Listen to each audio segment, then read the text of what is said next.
Once upon a time, in a secluded village named Kuru, the inhabitants thrived in harmony, wrapped in the protective embrace of towering lush trees.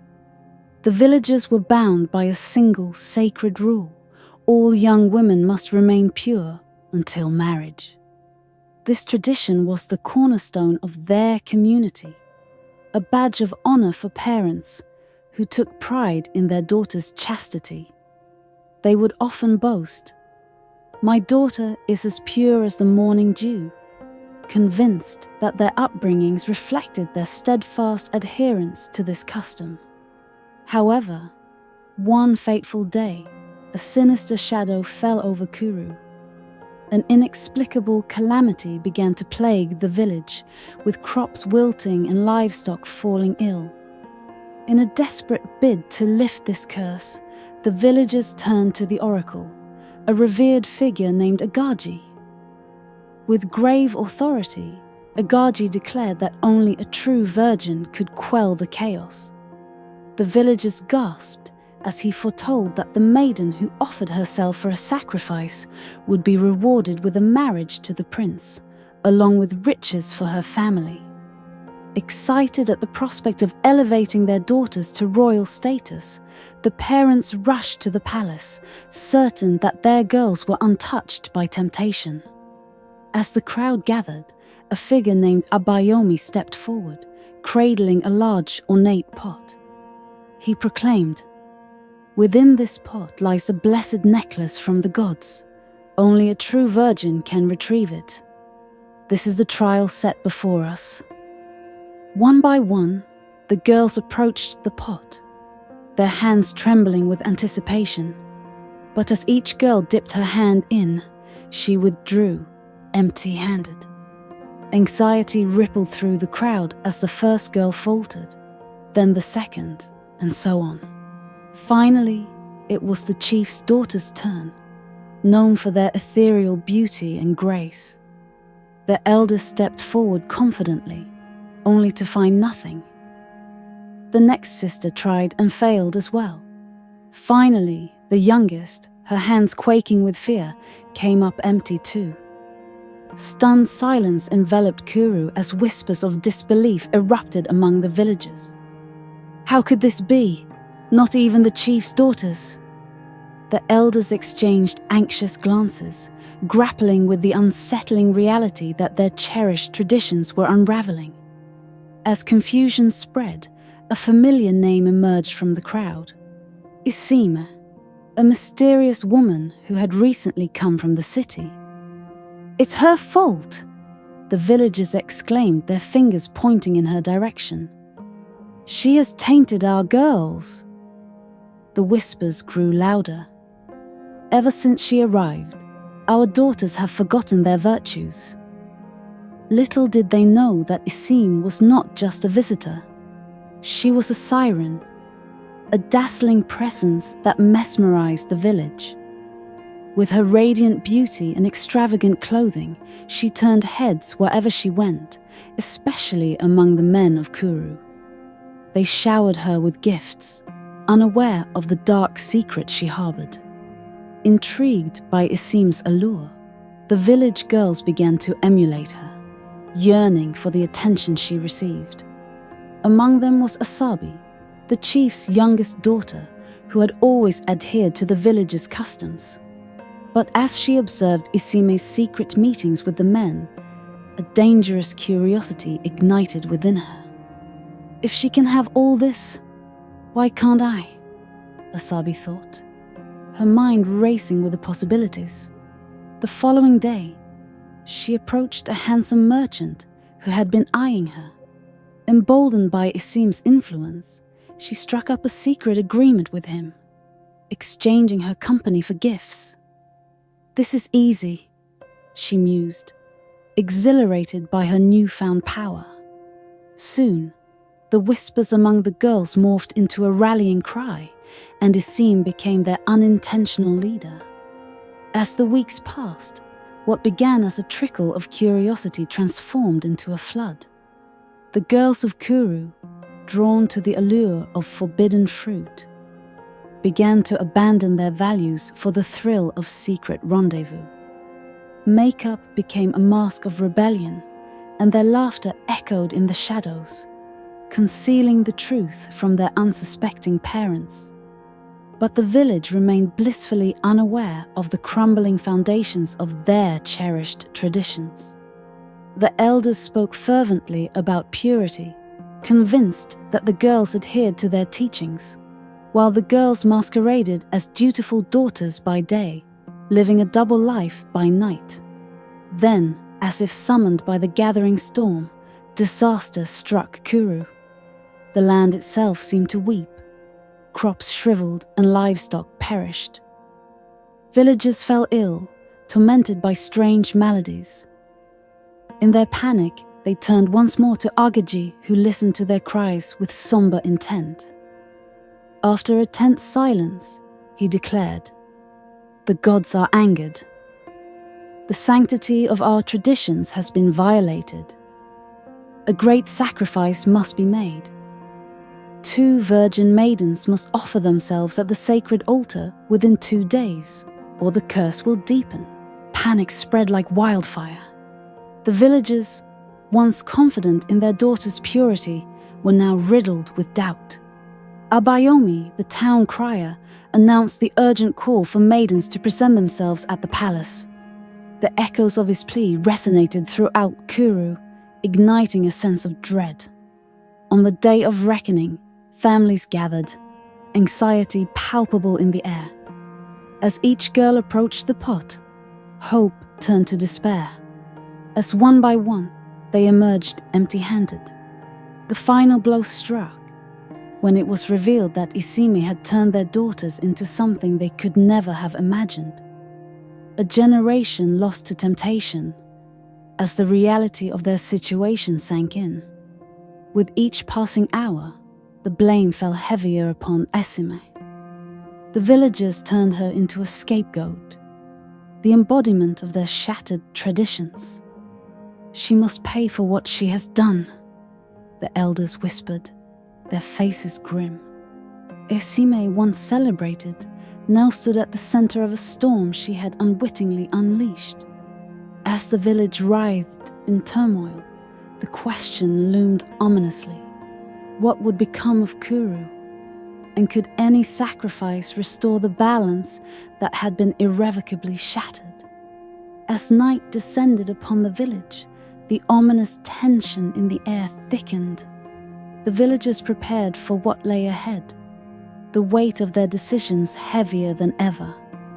Would they find the virgin maidens they so desperately needed?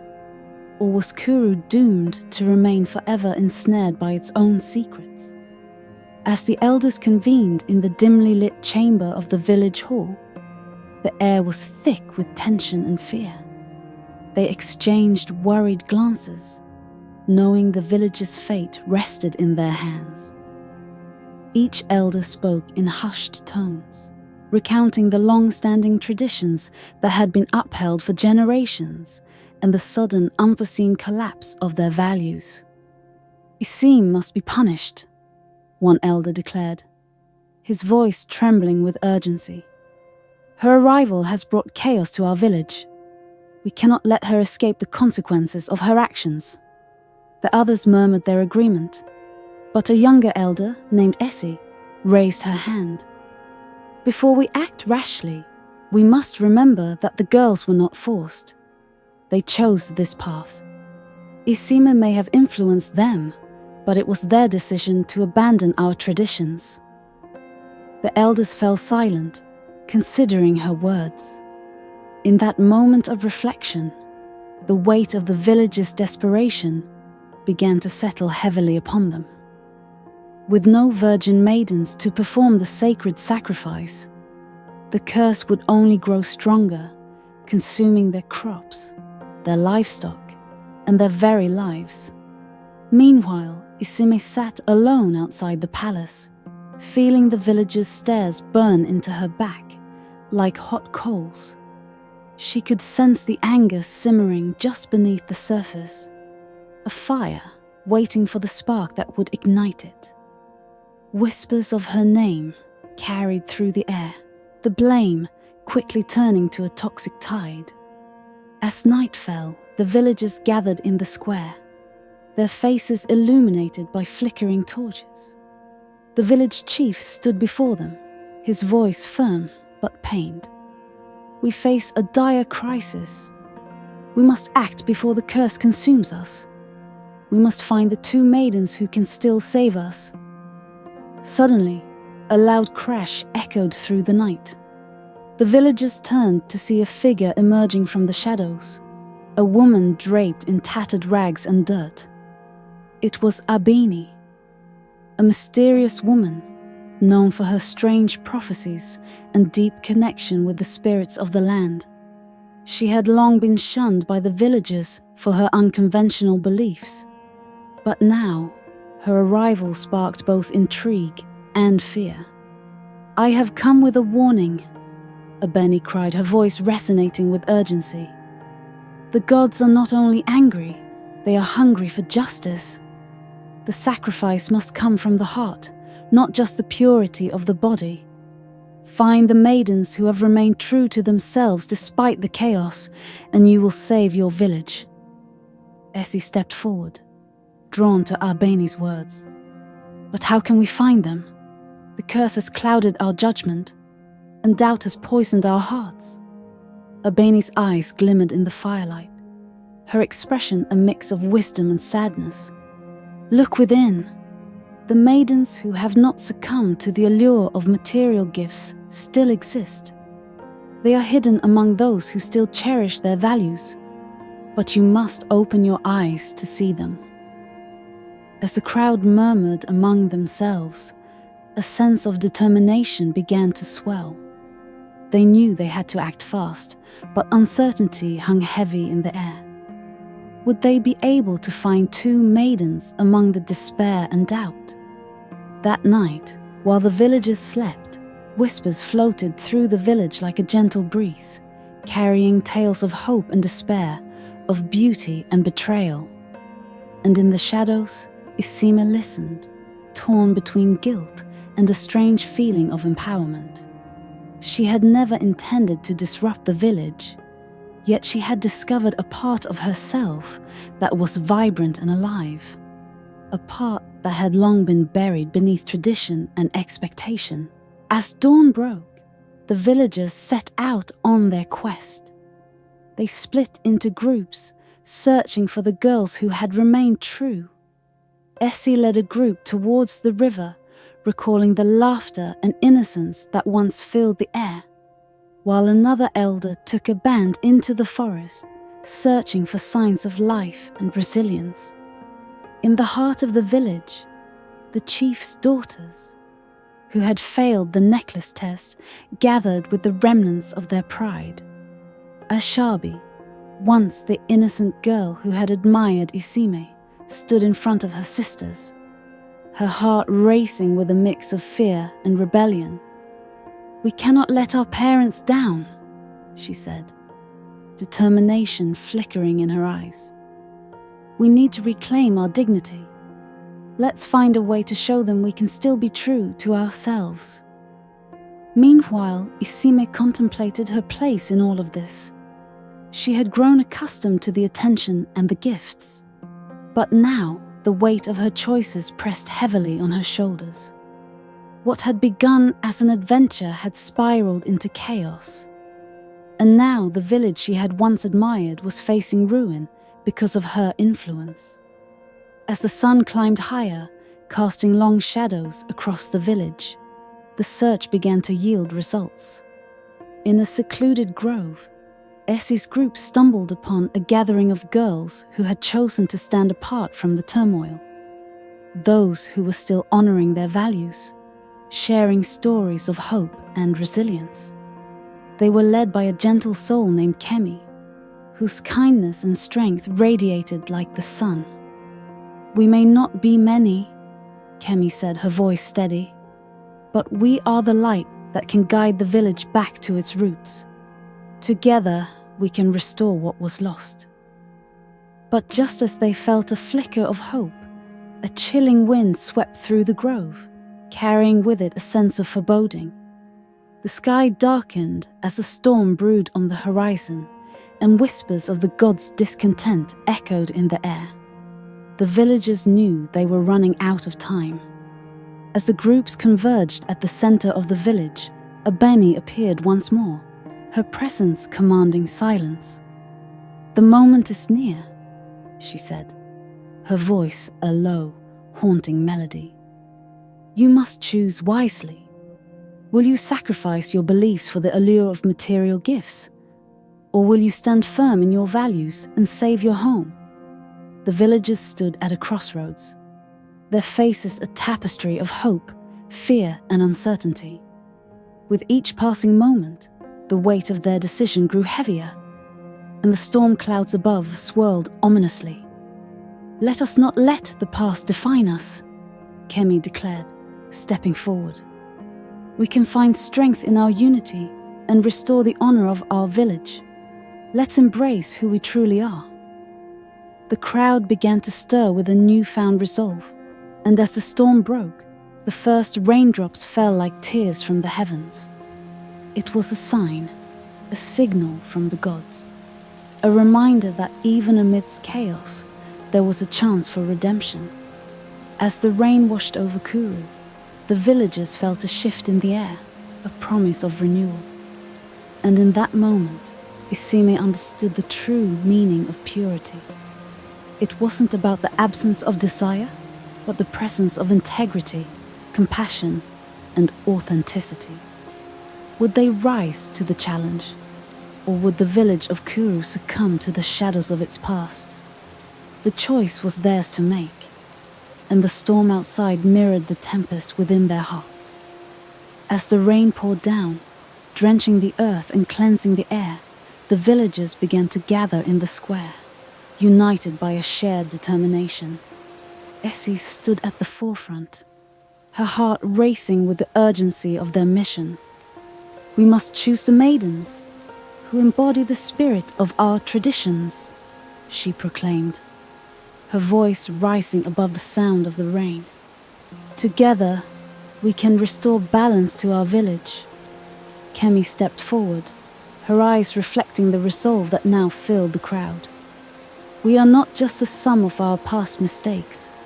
We can forge a new path, one where our values guide us.